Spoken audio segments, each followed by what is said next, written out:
अस्सलाम वालेकुम। आज जो हमने टॉपिक डिस्कस करना है इट्स अबाउट रिकॉन्स्ट्रक्शनिज्म। रिकॉन्स्ट्रक्शनिज्म को हम सोशल रिकॉन्स्ट्रक्शनिज्म भी कहते हैं। It's a philosophical movement that conceptualizes education as an institution for social engineering.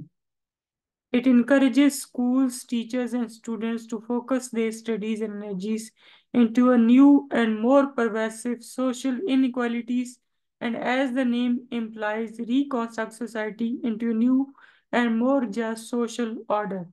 यानी कि रिकॉन्स्ट्रक्शनिज्म का बेसिक पर्पज ये है कि अगर सोसाइटी में किसी किस्म की भी नाइंसाफी है, अगर सोसाइटी में इनइक्वलिटी है, इनजस्टिस है, ठीक है, या किसी किस्म की कोई प्रॉब्लम्स मौजूद हैं, तो उन प्रॉब्लम्स को सॉर्ट आउट करके एजुकेशन को इस तरीके से मोल्ड किया जाए कि ये सोसाइटी को एक जस्ट जस्ट सोसाइटी बनाए जहाँ पे सबकी जो है वो वैल्यू किया जाए।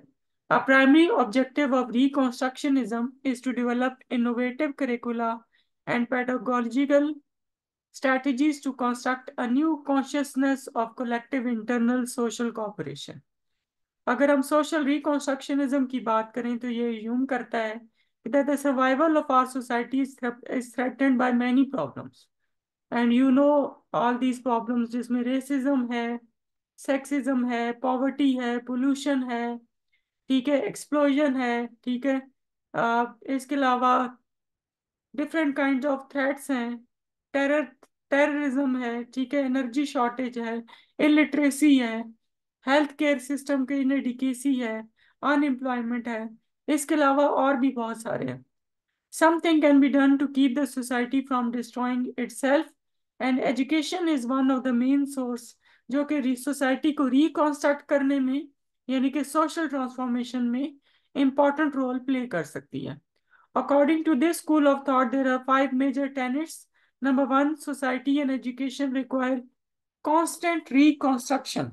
According to the changing circumstances, society needs to be changed as well. Number two, programs of society should be interdisciplinary. अगर हम स्टडीज की बात करें तो वो इंटरडिसिप्लिनरी होनी चाहिए ताकि वो डिफरेंट डिसिप्लिन्स को आपस में मर्ज करके जो है वो कलेक्टिव एफर्ट कर सके।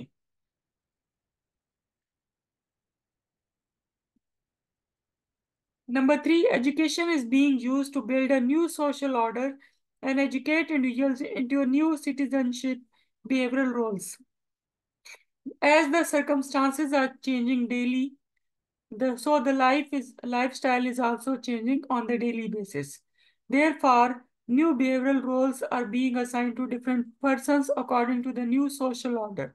So education should build this gap and cover it and develop new ways of behaving and playing role in our society.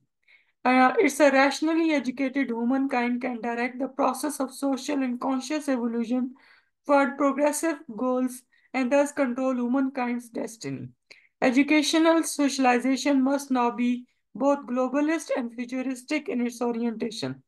यानी कि बेसिक पर्पस क्या है कि नंबर वन, हमने सोसाइटी को रिकॉन्स्ट्रक्ट करना है। नंबर टू, हमारी अप्रोच इंटरडिसिप्लिनरी होनी चाहिए जिसमें हम डिफरेंट डिसिप्लिन्स के दरमियान जो गैप है उसको ब्रिज करके एक कोलेक्टिव एफर्ट कर सकें और डिफरेंट सब्जेक्ट्स को कंबाइन करके एफर्ट कर सकें।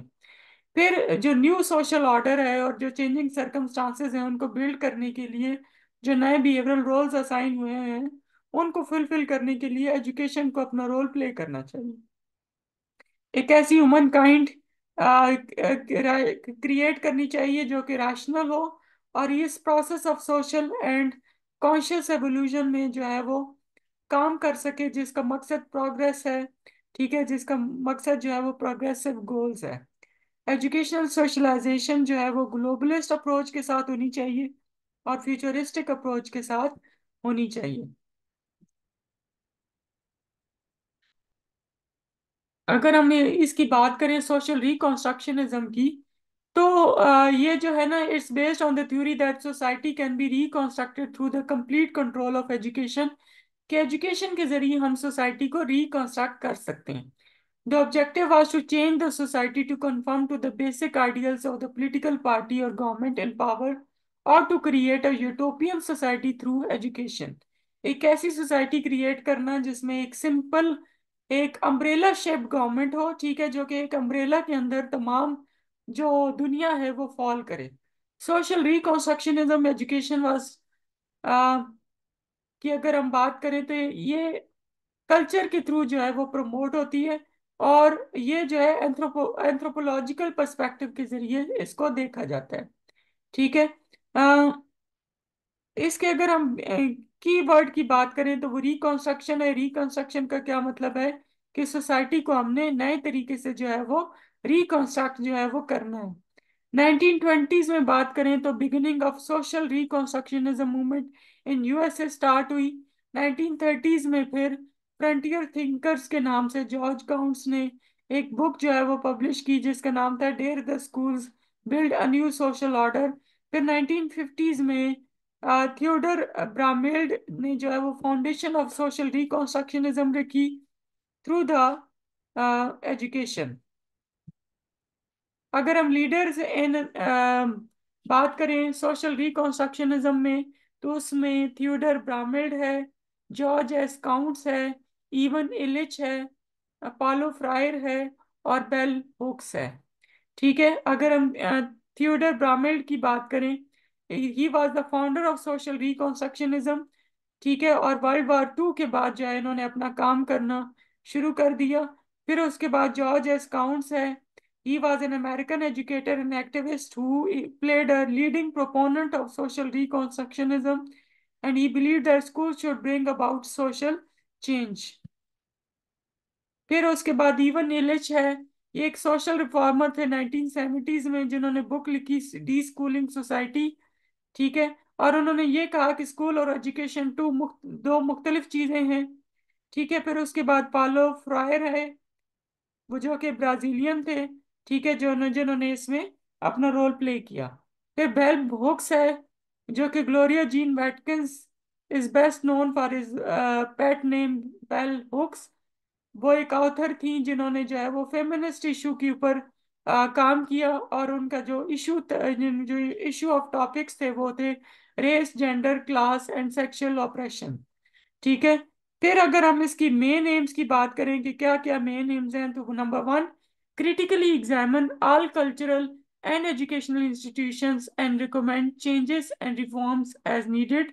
कि जहां पर भी हमें माशरे में या अपना जो हमारा कल्चर है या जो हम टेक्स्ट बुक्स पढ़ाते हैं, जहां पर भी हमें चेंज की जरूरत है वहां पे हमने चेंज लेकर आना है।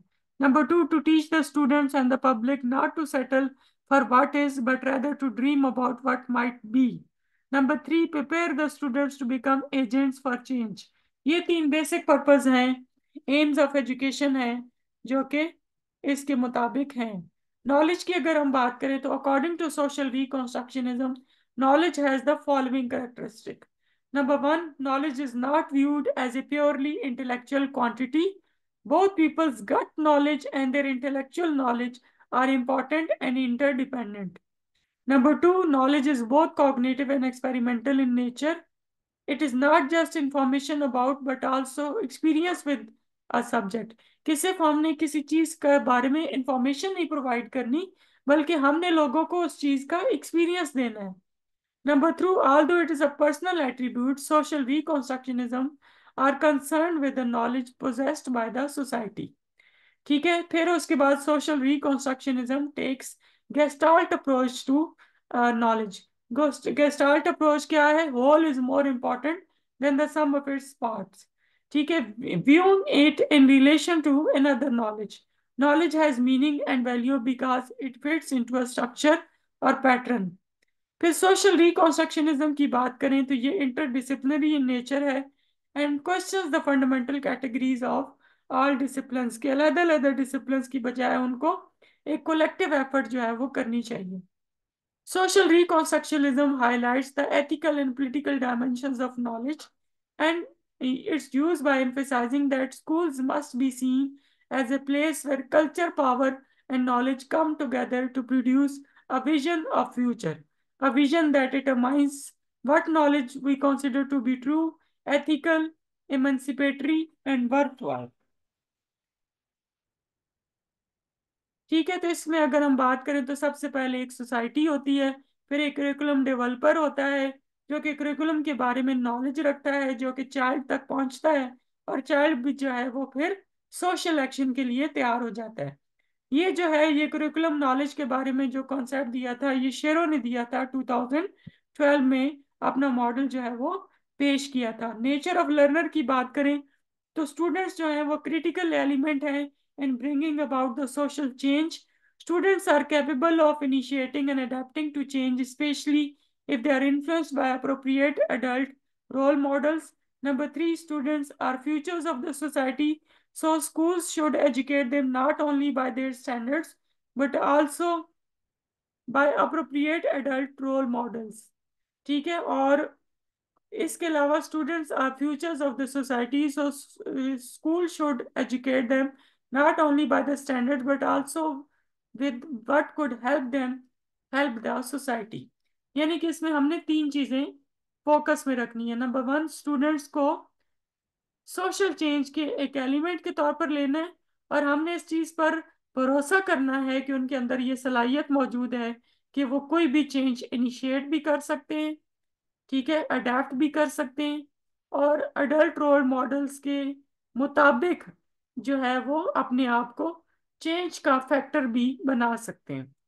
ठीक है, फिर उसके बाद टीचर की अगर आप बात करें तो वो एक कुलीग और कॉम्पेनियन का रोल प्ले करता है, जो कि स्टूडेंट्स को जो है वो हेल्प आउट करता है एक इंटरकनेक्टेड रोल में, कि किस तरीके से जो है वो एजुकेशन को लेकर चलना है। एजुकेशनल मेथड्स की बात करें तो ये जो मेथड है ये डिस्कशन के ऊपर फोकस करता है, और उसके साथ साथ एक्सपीरियंस के ऊपर फोकस करता है। ठीक है, जिसमें एजुकेशनिस्ट जो है वो डीप कन्वर्सेशंस के साथ इंगेज करता है, स्टूडेंट्स के साथ डिबेट करता है, और फिर जो है वो कलेक्टिवली किसी डिसीजन के ऊपर पहुंचा जाता है। अगर हम क्लासरूम मैनेजमेंट की बात करें तो teacher and the student questions the assumption of the status quo and examine social issues and future trends. Number two, it organizes classroom in a classless, non-sexist and non-racial manner, कि इसमें कोई लड़का कोई लड़की नहीं होते। ठीक है, तमाम लोग जो हैं वो मिलकर क्लास को लेकर चलते हैं, और उसमें किसी किस्म के बायसेस नहीं होते, किसी किस्म का रेस के ऊपर या किसी किस्म के जेंडर के ऊपर जो है वो बायस होकर एजुकेशन जो है वो नहीं दी जाती। It place less emphasis on management and control and more on community building. Atmosphere promotes analysis, criticism, and research that would best describe the classroom environment. Conflict resolution and differences in worldviews would be encouraged and reinforced. ठीक है, फिर उसके बाद अगर हम बात करें curriculum evaluation की तो ये सिर्फ ऑब्जेक्टिव के ऊपर फोकस नहीं करता, बल्कि पार्टिकुलर सोशल एनवायरनमेंट जिसमें स्टूडेंट जो है वो रहता है उसके अंदर जो है वो ये इनकलकेट करता है और उसमें चेंज लाने की बात करता है। सो अगर हम रिकॉन्स्ट्रक्शनिज्म की बात करें तो it's a philosophical movement that conceptualises education as an institution for social transformation. It is rooted in pragmatism, and social reconstructionism assumes that the survival of society is threatened by many problems, and that something can be done to keep the society from destroying itself. फिर अगर हम social कंस्ट्रक्शनिज्म की बात करें तो ये 1920s में start हुई। इसमें थियोडर ब्रामेल्ड ने सबसे पहले अपना रोल प्ले किया, फिर जॉर्ज काउंट्स ने किया, फिर इवन इलिच ने किया, फिर पालो ने किया, फिर बेल बुक्स ने किया। फिर उसके बाद इसके 5 बेसिक टेनेट्स हैं। नंबर वन क्या है कि aim of education of social constructionism was to reconstruct the society and to educate the change and social reform. Curriculum जो है वो social sciences and social research methods के ऊपर फोकस करना चाहिए, and it should examine social economic and political problems, and it should focus on present and future trends as well as on national and international issues. Students को critical element of social change के तौर पर देखा जाता है, और ये कहा जाता है कि students are capable of initiating and adapting to change, specially if they are influenced by the appropriate adult role models and are future of the society. Teacher की अगर हम बात करें तो एक रिसोर्स पर्सन है, और एज ए रिसर्च प्रोजेक्ट के डायरेक्टर के तौर पर अपना रोल प्ले करेगा, डायलॉग करेगा स्टूडेंट्स के साथ। स्टूडेंट्स को हेल्प करेगा प्रॉब्लम्स को आइडेंटिफाई करने में, उनको फ्रेम करने में, उनको हाइपोथेसाइज करने में, उनके बारे में डाटा फाइंड आउट करने में, फिर अप्रोप्रिएट कंक्लूजन ड्रॉ करने में, फिर उसके हिसाब से जो है वो कोर्स ऑफ एक्शन को डिमॉन्स्ट्रेट करने में। अगर हम इसमें क्लासरूम की बात करें तो डिस्कशन और एक्सपीरियंस मेथड जो है वो इसमें यूज किया जाता है। और reconstructionism prefer to evaluate students subjectively on the basis of their ability as a social activist rather than the written examination. Progressive school की तरह they feel that students self evaluation has a proper place.